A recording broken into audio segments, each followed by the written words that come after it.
COVID yayo takararama asi fira akaita vanhu kuEurope yabedze mbero dzichawanda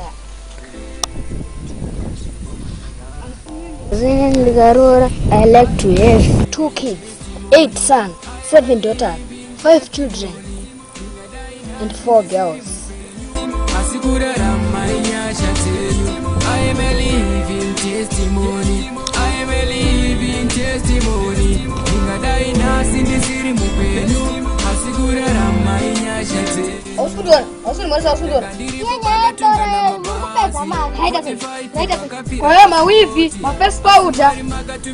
Mashu polish. And I like to look beautiful for you. Beautiful kudi. Andi ndo ngoda ore kuti ndona ngokanaka. Wadi? Gavan.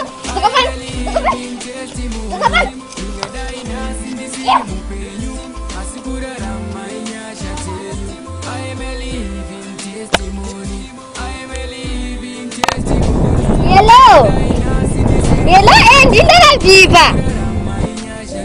Dada kuti kana fine mama, anoda mama ema. Mask.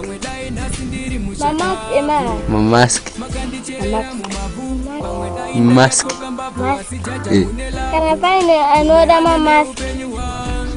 Dada kuti kana fine mama